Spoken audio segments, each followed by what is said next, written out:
Professor, me tira uma Licenciatura dúvida. em artes. Diga. É o primeiro encontro seu, é dessa aula hoje? Isso, esse é o primeiro. Esse é o primeiro. Então a gente está Ah, tá, iniciando hoje. é porque eu estava perdido, porque eu Não, cheguei pouco imagina. tempo. A gente está iniciando hoje, tá? Vou aproveitar então já para me apresentar, falar um pouquinho sobre como que vai funcionar esses nossos encontros, nossa dinâmica licenciatura em artes. Excelente.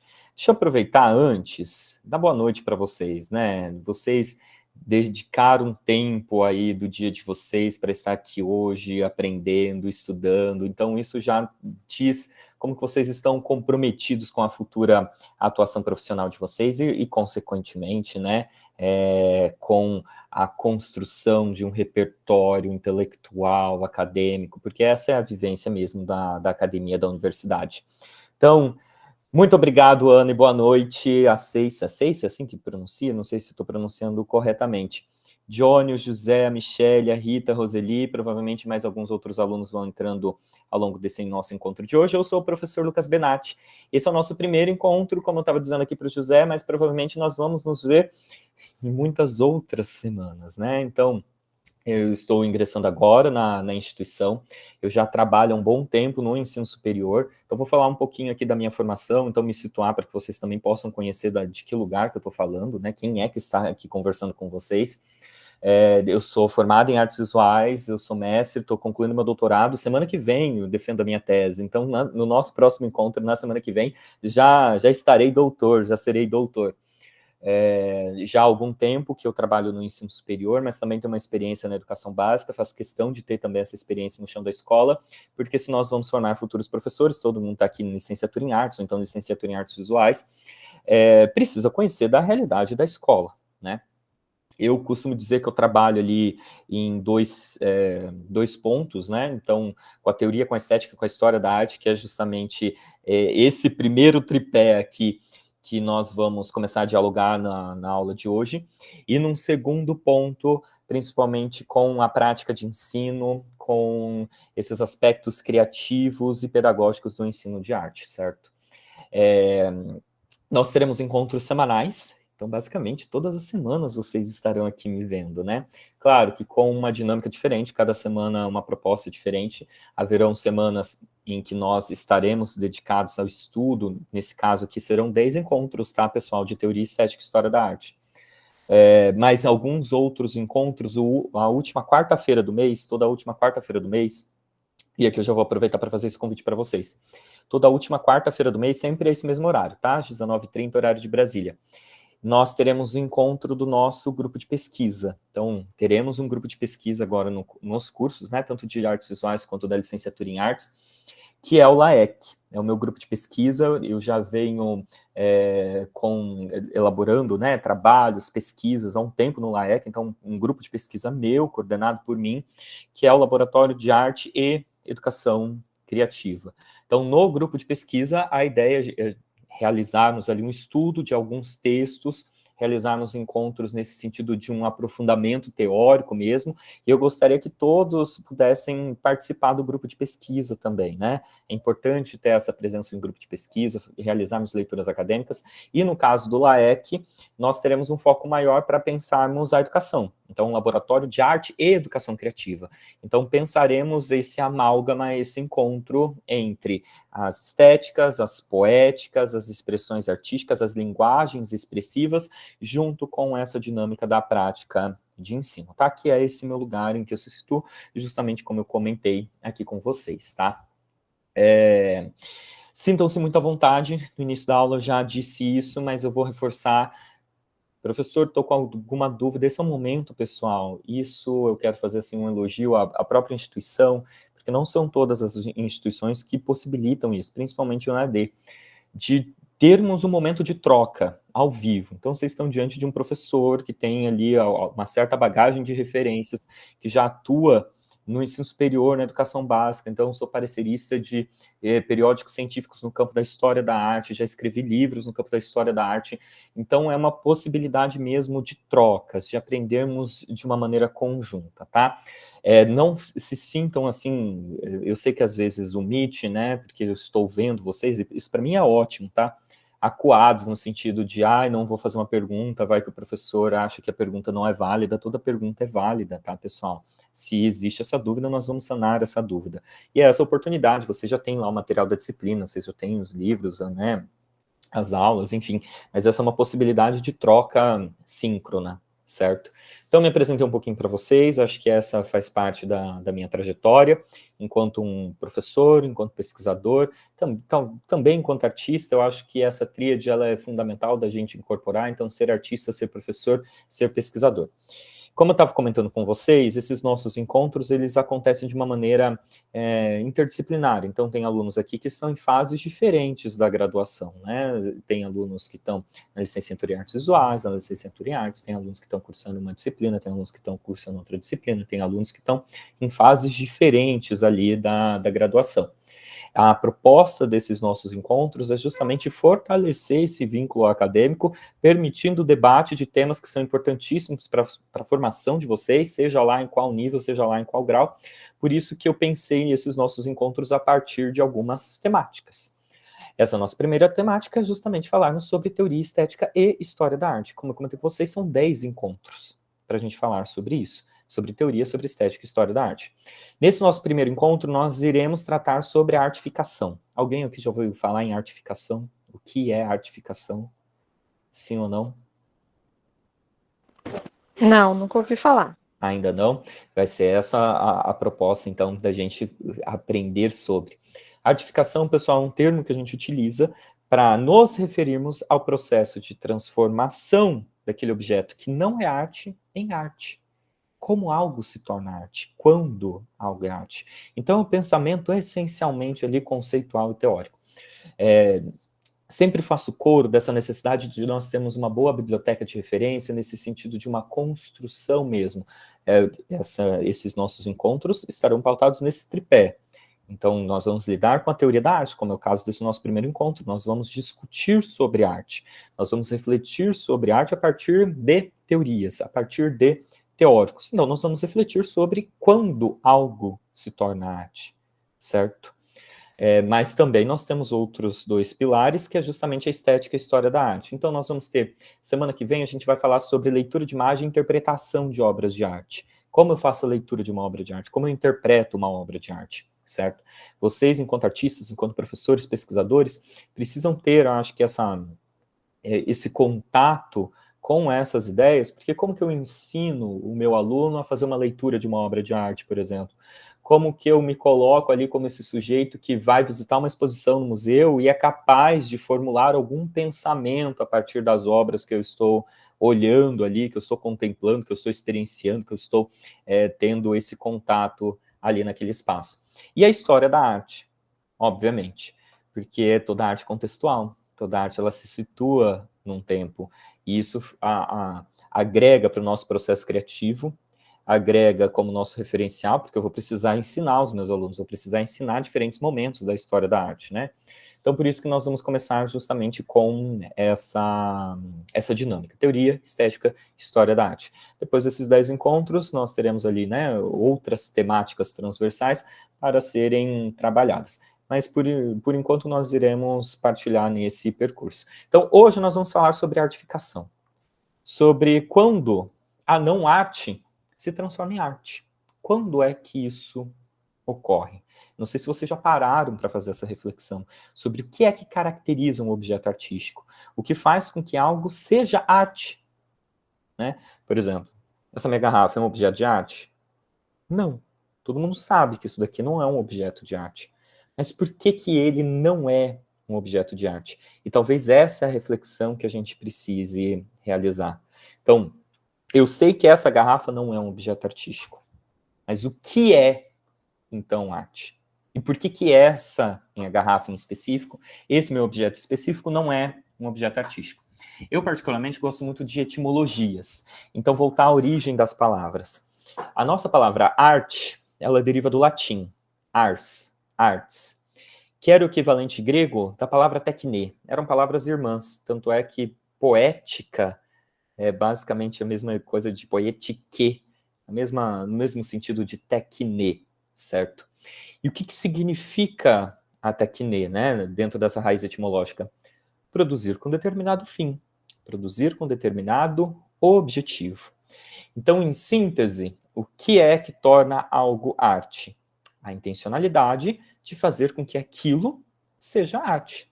Porque se eu estou entendendo que na própria raiz etimológica da palavra arte, nós tenhamos essa intencionalidade de produzir arte, significa que não é qualquer coisa que é arte, mas qualquer coisa potencialmente pode vir a se tornar arte. Essa minha garrafa não é uma obra de arte, mas ela poderia ser, certo?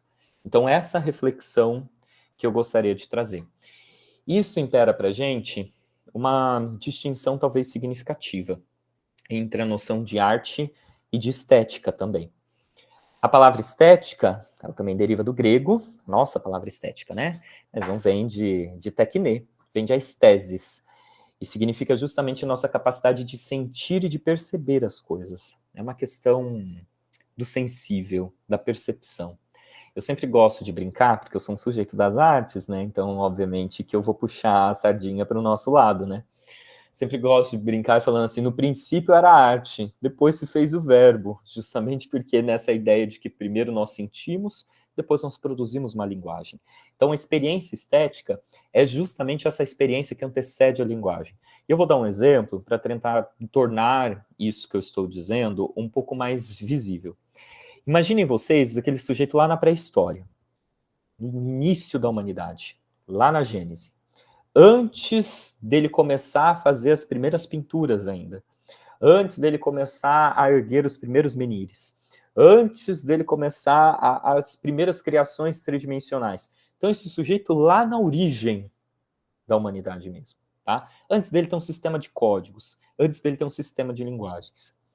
Ele não sabe nomear as coisas. Por exemplo, se está chovendo, ele não tem um conceito para se referir à chuva. Ele também não tem uma explicação para a chuva. Ele não sabe dizer por que chove. Mas, se estiver chovendo, ele vai sentir a chuva. Esse é o princípio da estética. Ele ainda não tem uma palavra, tá vendo? Ele não tem um sistema de códigos, ele não tem um sistema de linguagens, ele não produz um conceito, ele não tem um processo de comunicação, ele não sabe dizer o que é aquilo, mas ele sente aquilo. E aí, qual que é o oposto de estética? Isso na raiz etimológica também. Anestesia. Então, o oposto de estética não é o feio, não é o grotesco, não é o horror, não é aquilo que nos causa repulsa, mas justamente aquilo que não nos permite sentir nada. Então, se eu anestesiar meu braço, eu posso cortar meu braço, eu posso arrancar meu braço fora, que eu não vou sentir absolutamente nada. Por que eu estou fazendo essa distinção e trazendo esses dois conceitos aqui para a gente pensar no início dessa nossa aula sobre artificação? Para que nós possamos entender que o próprio campo da estética ele é um campo maior do que o campo das artes. O objeto tópico da estética são as artes, mas a estética é algo maior do que as artes. Porque se ele é um campo da percepção, se ele é um campo do sensível, eu não posso ter uma experiência estética contemplando o pôr do sol? Posso, não posso? Uma experiência de admiração, de contemplação, porque é uma experiência do sensível, certo? Mas o pôr do sol é uma obra de arte? Não. Certo? Então, o pôr do sol é uma produção da natureza, não depende da minha ação. E a gente precisa lembrar que o objeto artístico é um objeto intencional. Então, é produzido pensando naquele objetivo, seja lá qual for a finalidade que ele deva cumprir. E a gente vai ver ao longo dessas nossas aulas que ao longo também desse processo histórico, a finalidade desse objeto artístico foi muito diferente. Eu tenho uma finalidade política, eu tenho uma finalidade religiosa, eu tenho uma finalidade pedagógica, eu tenho uma finalidade crítica, reflexiva. Então, ao longo desse processo histórico, a finalidade desse objeto artístico se alterou, porque, consequentemente, nós estamos falando isso a partir de uma inscrição da cultura. Então, uma inscrição no tempo. Mas, essencialmente, qualquer objeto artístico é um objeto intencional. O que isso significa para a gente? Somente nós, seres humanos, produzimos arte. E nunca deixou de existir uma sociedade, uma civilização que não tenha produzido arte. Somente nós, seres humanos, produzimos arte. Todas as comunidades humanas produzem e produziram arte. É bonito falar isso, porque arte é essencialmente aquilo que nos humaniza. Arte é essencialmente aquilo que nos dá essa condição de humanidade. Porque somente nós produzimos arte.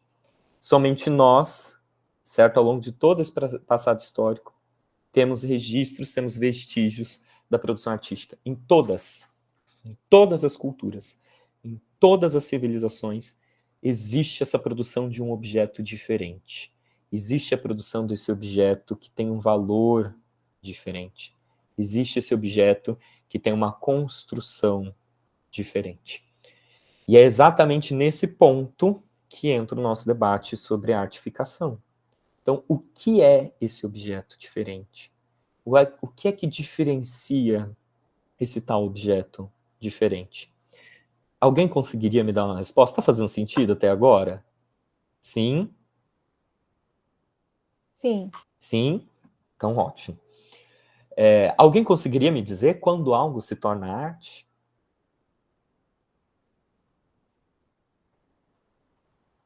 Difícil, né, respondermos. Ou eu vou mudar a pergunta. É uma pergunta que é um pouco mais simples, no sentido de como que nós pensamos. Você quer dizer, Ceissa? Ceissa, o seu áudio eu não estou conseguindo te ouvir.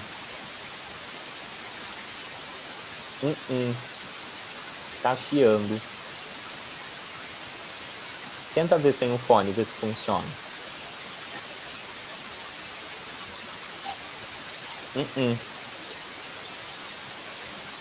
Sem ouvir, Ceissa.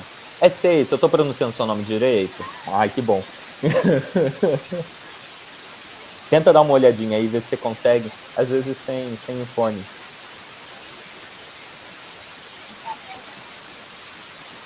Ceissa, não consigo ouvir. Não vou conseguir, vai ter que deixar... Ou escreva pra mim, fazendo favor, porque senão eu não vou conseguir te ouvir. Pessoal, mas... Oi. Você está conseguindo me ouvir? Estou, Janine. Eu pensando aqui, eu não sei se está certo, mas eu vou falar o que eu achei que é assim, o que eu penso da arte. A arte é algo que nós produzimos para que seja admirado, que seja reconhecido pelas pessoas como uma coisa, uma expressão minha. Oh, isso é interessante, viu, Janine? Isso é interessante. Algo produzido para ser admirado, algo para ser reconhecido como uma expressão minha. Eu vou pegar nesses dois pontos que você trouxe na sua resposta. Muito obrigado, porque é uma boa resposta também. Um primeiro ponto, algo a ser admirado. Eu gosto da palavra admirar. Vocês vão perceber que eu gosto muito de etimologias de palavras. A palavra admirar, ela tem uma aproximação tanto com aquilo que é maravilhoso, quanto com aquilo que produz um espanto. Então, quando nós admiramos, nós conectamos isso com aquilo que é essencialmente maravilhoso, quanto com aquilo que, de alguma maneira, causa esse espanto. Eu estava esses dias justamente falando que o amor deveria ser a gente aprender a admirar a imperfeição do outro, porque é justamente aquilo que traz o maravilhoso e traz o espanto ao mesmo tempo. E conseguir fazer uma definição entre ser o maravilhoso e ser o espanto é muito difícil, porque não tem palavra para isso. O que reside entre o maravilhoso e o espanto? Eu não sei. Então, gostei de que você tenha trazido justamente essa palavra, admirar, né? E no segundo ponto, em relação à expressão. Hoje, talvez seja uma das formas mais comuns da gente definir arte, né? Se a gente perguntasse, inclusive numa sala de alunos, a grande maioria das pessoas, né? Se vocês perguntam assim, o que é arte para você? A grande maioria das pessoas dizem arte é expressão, pois o artista tenta colocar em algo visível aquilo que muitas vezes não sabemos explicar com palavras. Sim, Roseli, é aí que está essa dimensão estética, porque é aquilo que não cabe em palavras. Eu vou fazer um parênteses aqui, porque eu gosto muito de falar sobre isso, tá? Nas artes, existe um lugar do indizível, que é justamente esse lugar da estética. Por mais complexa, por exemplo, que possa ser a nossa língua, a linguagem de um modo geral, a língua portuguesa, nós pensamos em português. por mais complexa que possa ser, ela ainda é falha, ela ainda falta. Vocês já tiveram aquela experiência de um sonho, de tentar contar um sonho? Todo mundo já teve isso? E você começa assim, era você, mas não era você, eu estava aqui, mas eu não estava aqui, aconteceu isso, mas não era isso, e ao mesmo tempo que era aquilo, não era aquilo. A gente tenta traduzir essa experiência, é muito difícil de explicar, exato. A gente tenta traduzir essa experiência do sonho, mas não dá para a gente traduzir essa experiência do sonho, justamente porque o sonho, ele não é linguagem, o sonho, ele é sensação. Como que eu traduzo uma sensação? É o que eu estava falando com a Janine. Como que eu traduzo esse lugar entre o maravilhoso e o espanto? Como é que eu faço isso? É muito difícil, né? Então eu concordo. Mas voltando lá para a noção de expressão. Hoje talvez seja uma das mais comuns, né, da gente ouvir. Então se eu pergunto para alguém, né, o que é arte? Arte é expressão de sentimento. Mas sabe quando foi que essa definição apareceu pela primeira vez?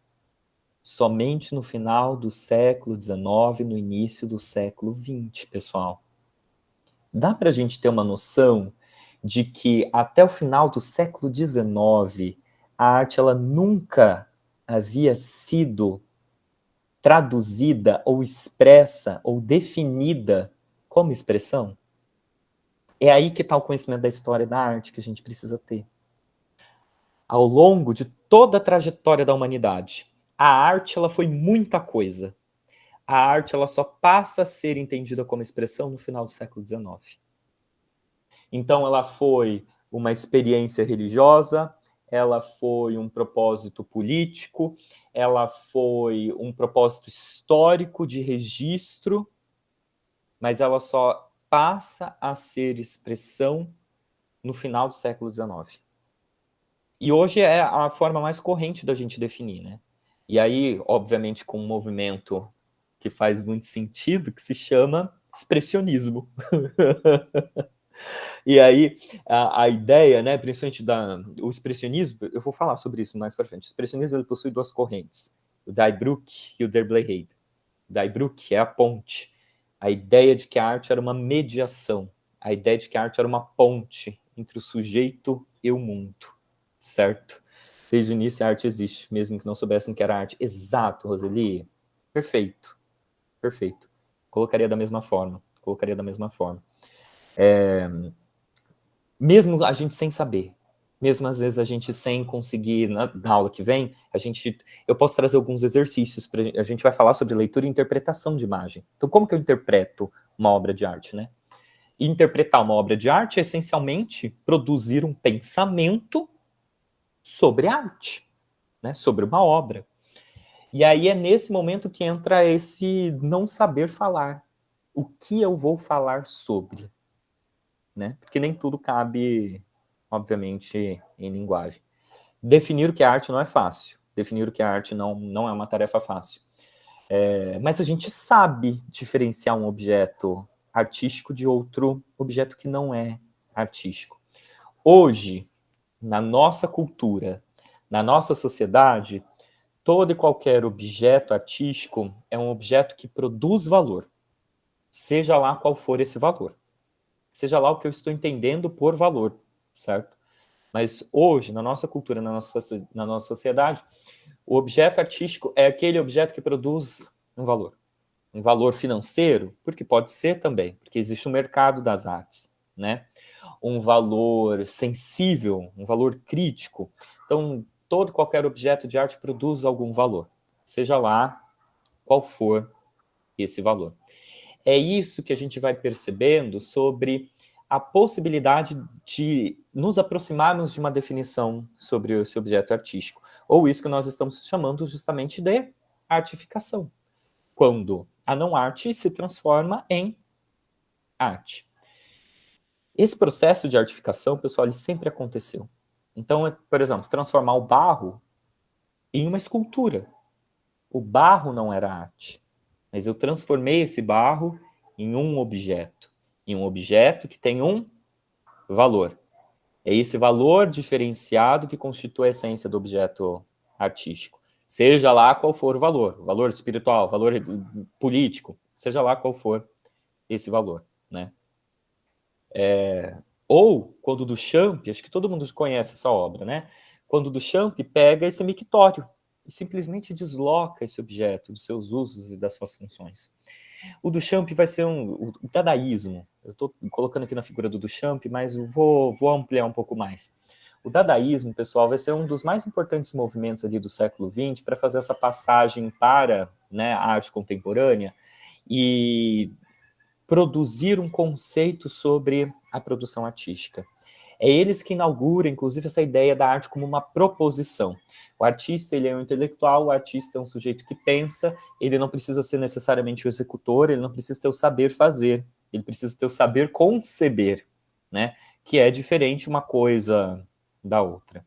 E essa obra é um grande marco na história da arte, porque demonstra justamente esse caminho, esse percurso desse artista que produz um gesto. O Duchamp tem um texto, e aí a palavra que eu utilizei não foi à toa. O Duchamp tem um texto que se chama Gesto Criador. E aí, nesse texto, ele vai falar sobre criação, sobre criatividade, principalmente. O que é que caracteriza o artista?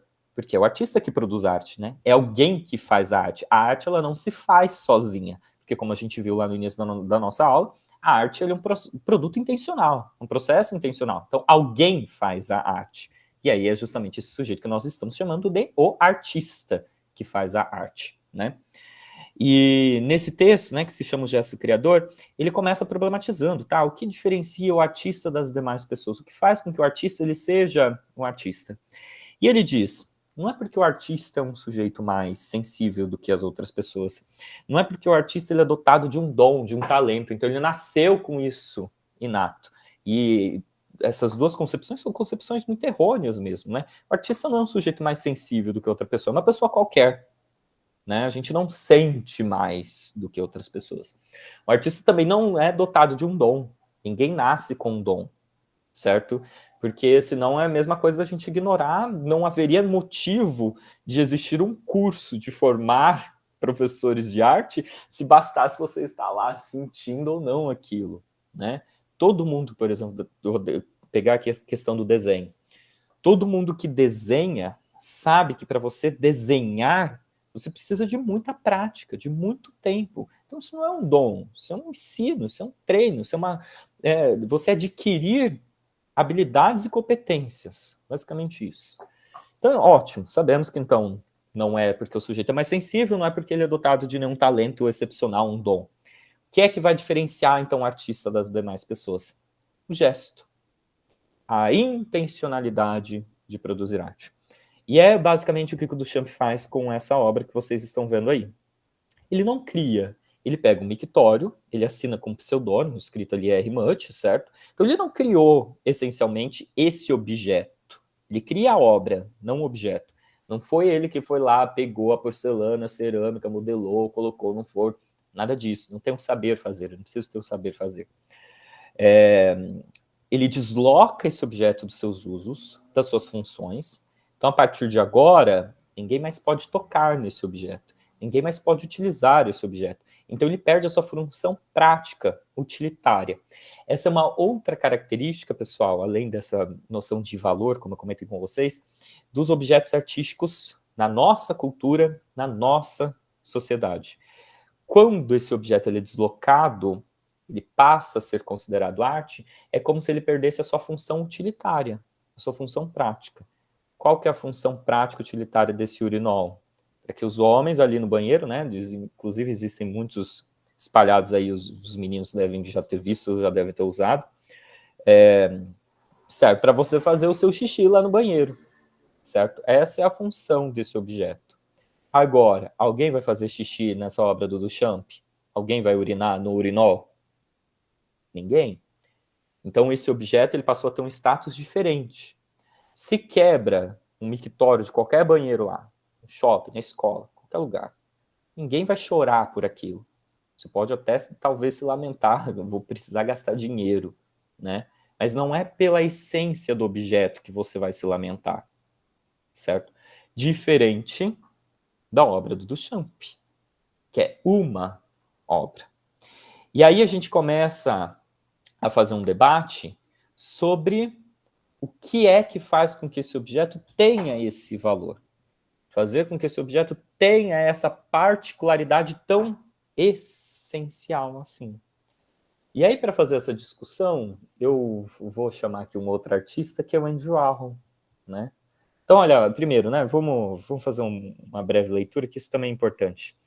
O que é essa tal artificação? Então, trata-se de requalificar as coisas, enobrecê-las, dar valor, requalificar, atribuir um novo sentido.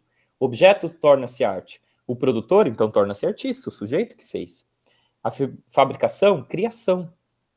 Os observadores se tornam público, o espectador.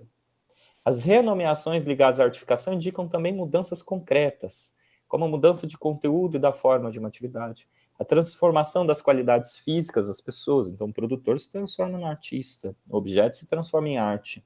Reconstrução das coisas, a importação de novos objetos, a reestruturação de dispositivos organizacionais, a institucionalização das artes. Tá?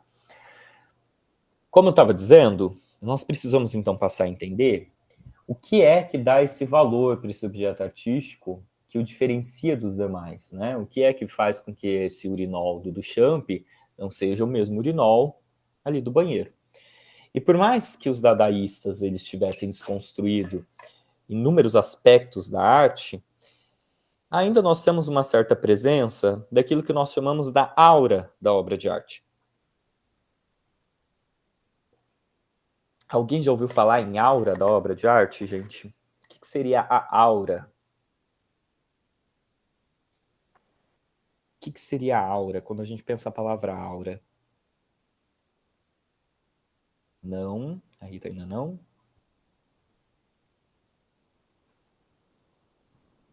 Mais alguém, sim ou não? Já ouviram falar de aura? Não, a Cessa também não. Tá fazendo sentido até agora, gente? Sim. Fazendo sentido? Sim. O sentimento que ela carrega, interessante, interessante. Nunca ouvi falar, então ótimo. Existe um texto em vários, na verdade em vários autores, em vários filósofos, né?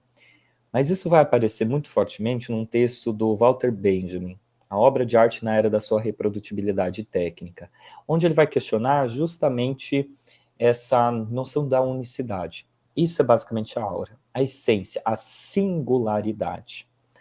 Por exemplo, existe somente uma Mona Lisa no mundo. Eu posso ter cópias? Eu posso ter reproduções? Sim, posso.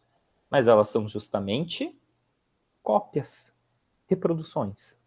Não é a obra. Existe somente uma única Mona Lisa.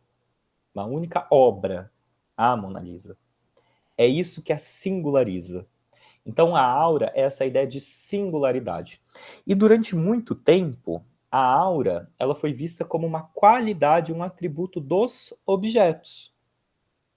Então, a qualidade da Mona Lisa se restringe a ela mesma, ao objeto Mona Lisa, à essência Mona Lisa, à singularidade Mona Lisa. Óbvio, sabemos então que existe apenas uma única Mona Lisa. Inclusive, somente existe também um urinol do Duchamp. Então, por mais que ele tenha pego um objeto que é reproduzido em massa, só existe um urinol do Duchamp. Certo? Então, deixa eu mostrar aqui. Só existe... Essa daqui é um pouco mais ousada, depois eu vou falar, essa é uma outra obra. Então, a aura é a singularidade de uma obra, exato, Rita, exato. É aquilo que a particulariza, tá? Quando se torna único. Exatamente isso, tá? Mas aí a gente tem que pensar que hoje nós temos técnicas artísticas que não se enquadram mais nessa noção. Por exemplo, a fotografia. Existe uma, principalmente fotografia digital, né? Onde é que está a singularidade da fotografia digital? Existe um único objeto? A fotografia digital? Certo? Ou então se eu pego o cinema. Existe um único filme? Né? essa singularidade ela não pode mais estar no objeto em si. Essa singularidade, essa experiência, ela precisa estar relacionada muito com o olhar de quem vê a obra. E aí que eu tomo de empréstimo as palavras do Andy Warhol. Andy Warhol, pessoal, todo mundo conhece, né? Andy Warhol, um artista da pop art, um sujeito muito irreverente, dele a segunda obra de arte mais cara já vendida, inclusive. E ele tem esse livro, que está aqui comigo, inclusive, que se chama A Filosofia de Andy Warhol, de A a B e de volta a A. E nesse livro, o Andy Warhol ele quer filosofar, ele quer falar sobre tudo. Ele quer falar sobre amor, ele quer falar sobre trabalho, ele quer falar sobre relacionamento, ele quer falar sobre dinheiro, ele quer falar sobre tudo. E ele também vai querer falar sobre aura. O que é essa tal aura?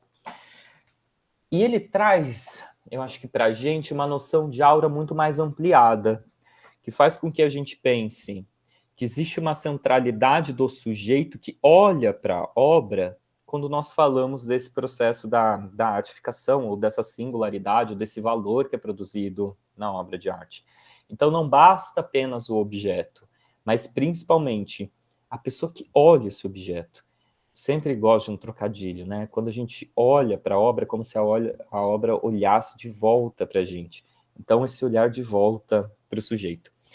Eu vou ler um trechinho, justamente do que o Andy Warhol comenta a respeito da aura, e aí eu vou fazendo comentários a partir da leitura. É um texto que vocês vão perceber muito irreverente, muito no estilo, assim, do Andy Warhol mesmo. Ele era um artista irreverente, né? Então, não tem nada de um compromisso denso com conceitos filosóficos, mas, ao mesmo tempo, apesar de não ter essa terminologia filosófica, é um texto muito bom para a gente pensar a arte, até porque é um artista que escreveu, né? Então, ele diz o seguinte: recentemente, uma companhia qualquer estava interessada em comprar minha aura. Então, ele já começa assim. Eu acho que todo mundo sabe que a pop art foi um grande negócio. Eu acabei de citar para vocês que a segunda obra de arte mais cara já vendida é do Andy Warhol. Eles não queriam meu produto, ficavam dizendo, queremos sua aura. Então, o que ele já está dizendo? Olha, o pessoal está querendo comprar minha aura, eles não querem o produto, eles não querem o objeto, eles querem a aura. Nunca entendi o que eles queriam, mas estavam dispostos a pagar muito por isso. Então, pensei que se alguém estava disposto a pagar muito por isso, eu devia entender o que era isso. Ele está falando, olha, eu não faço ideia o que seja isso. Mas se alguém está disposto a pagar, eu preciso pelo menos saber o que é. E aí ele continua, né? Acho que aura é alguma coisa que só os outros podem ver. E só veem o que querem ver. Está tudo nos olhos do outro. Uma frase interessante, né? Você só pode ver uma aura nas pessoas que não conhece bem, ou não conhece nada. Anteontem à noite, eu estava jantando com todo mundo em meu escritório. Os meninos do escritório me tratam como lixo, porque me conhecem e me veem todos os dias. Mas aí havia esse bom amigo que alguém tinha trazido que nunca tinha estado comigo. E esse rapaz mal podia acreditar que estava jantando comigo. Todos os outros me viam, mas ele estava vendo a minha aura. Depois ele vai continuar, então é só um trechinho mesmo para contextualizar aqui a fala. O que o Andy Warhol está querendo dizer para a gente?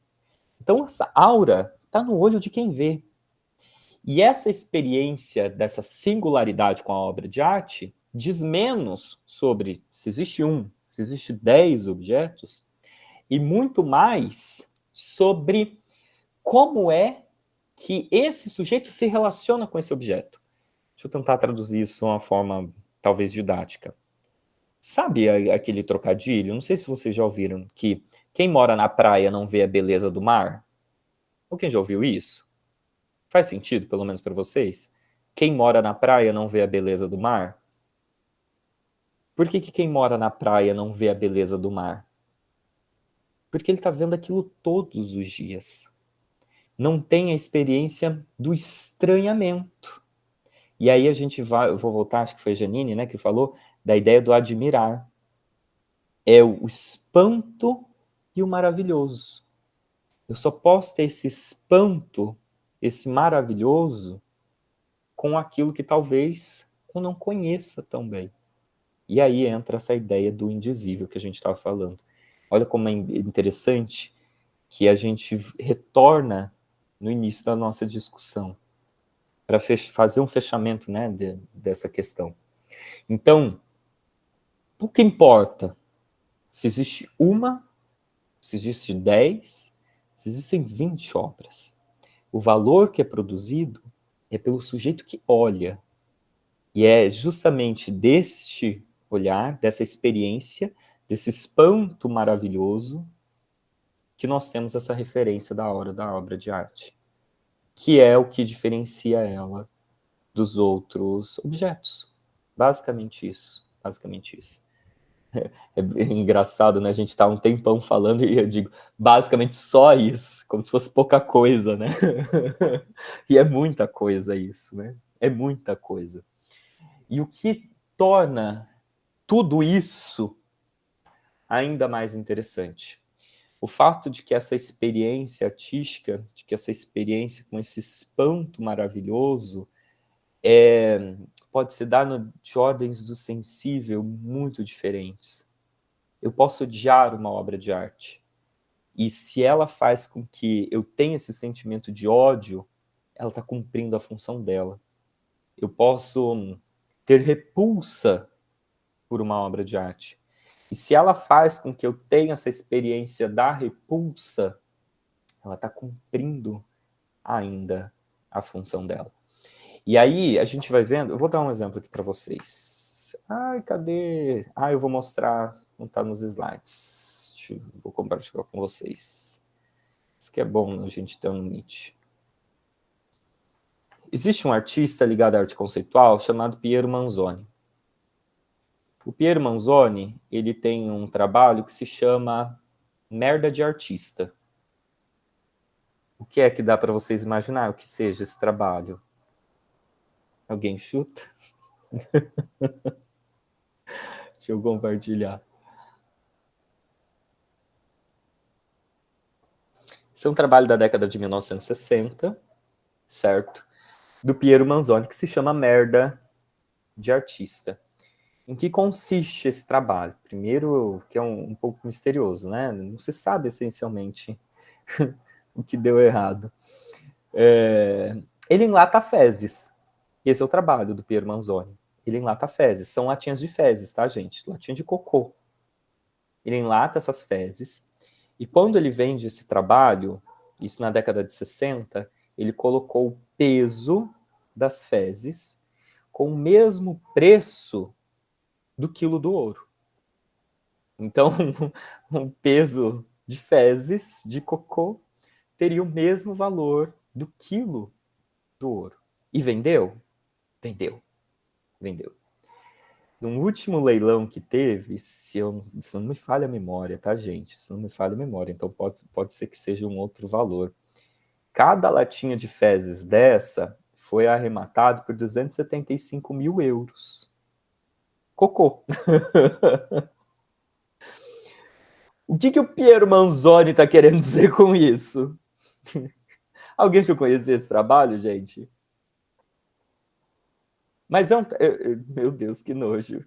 Aí que tá, Roseli, ele causa esse espanto, ele causa nojo, ele causa repulsa, ele causa indignação, ele causa surpresa. E é isso, ele está cumprindo o papel dele, né? Inclusive de fazer com que a gente odeie essa obra, que eu não goste dessa obra, né?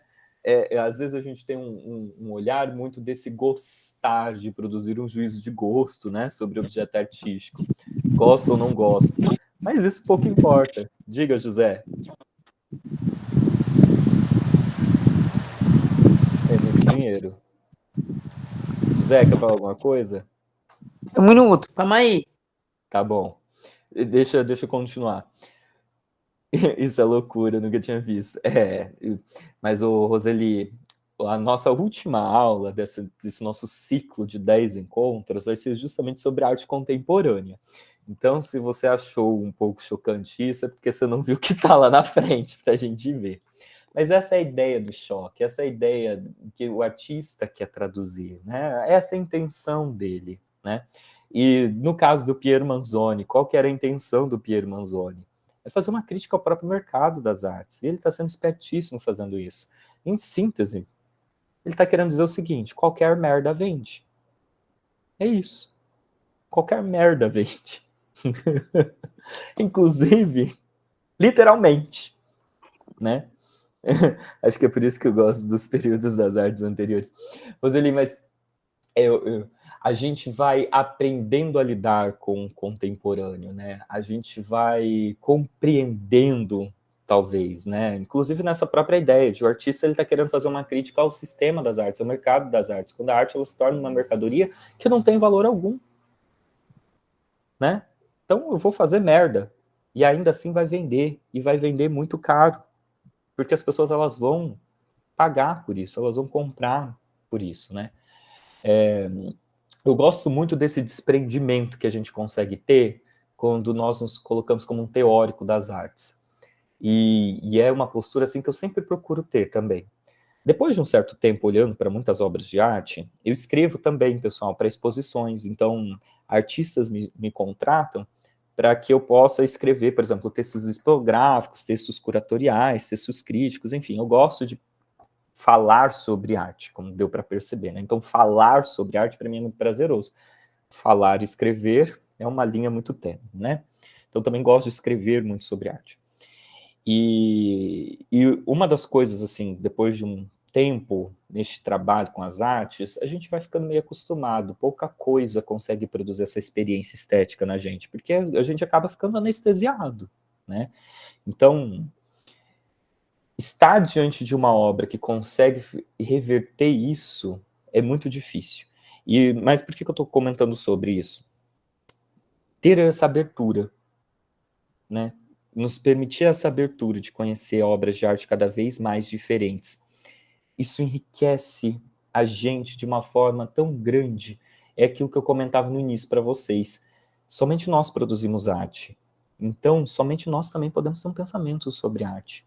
Quanto mais eu conheço sobre, maior é a minha possibilidade de me significar, de me singularizar. A arte contemporânea é chocante, exato, Roseli, exato. E a ideia dela é essa. Né? É difícil a gente estabelecer esse parâmetro do contemporâneo para o moderno, às vezes também, porque as pessoas são muito apegadas ainda à arte moderna.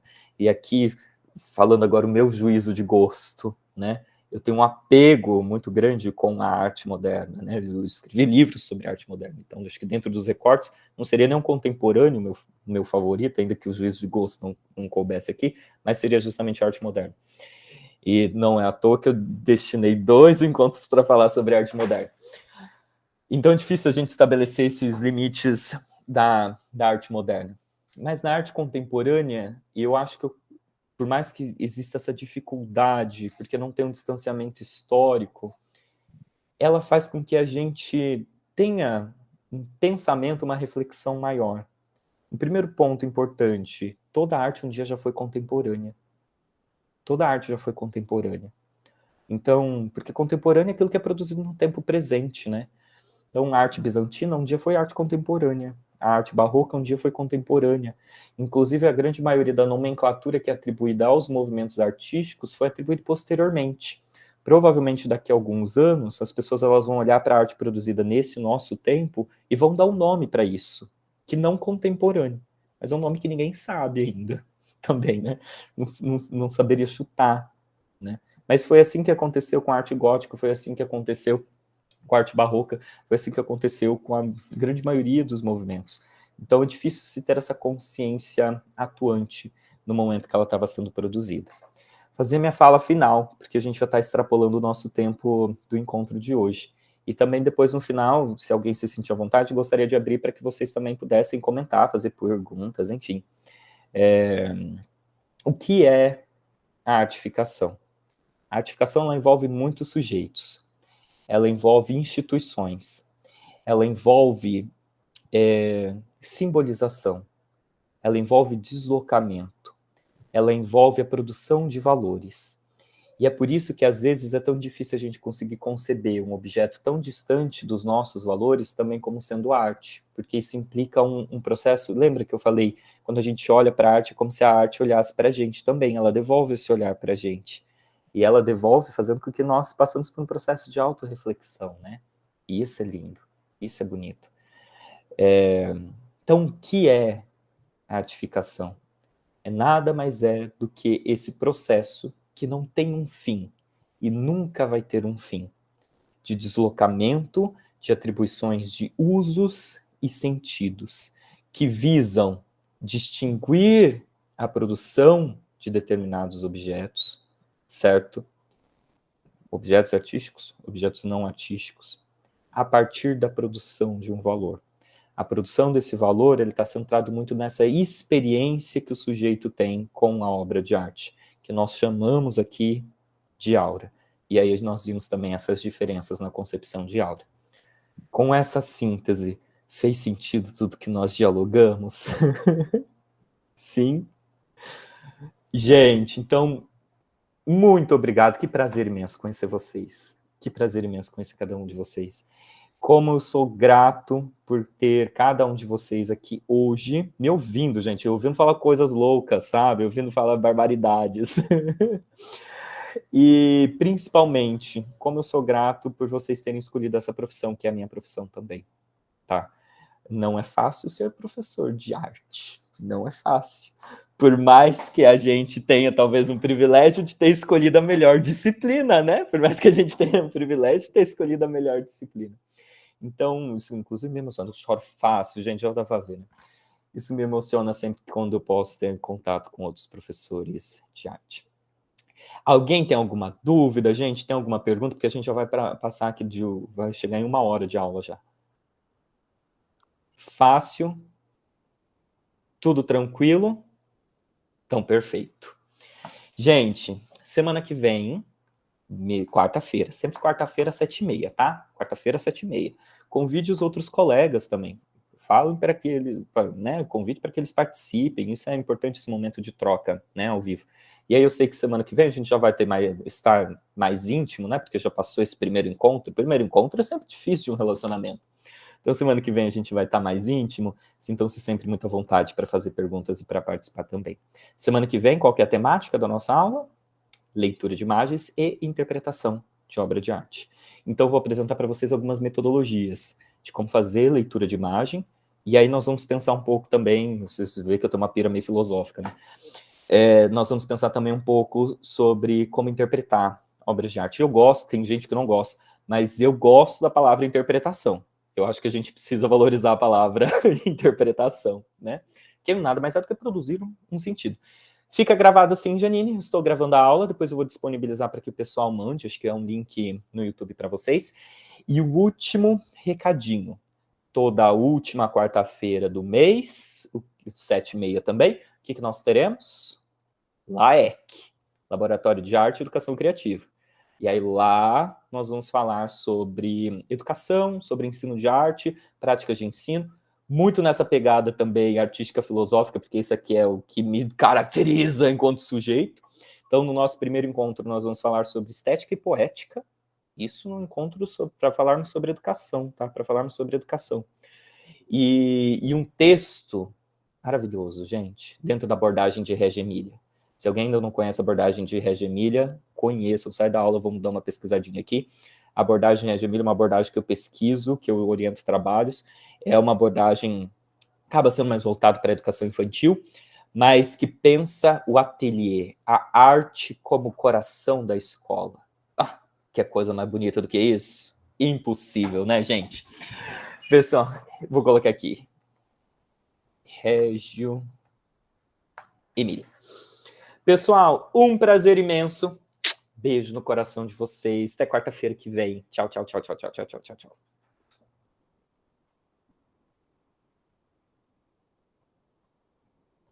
Tchau, Rita. Boa noite.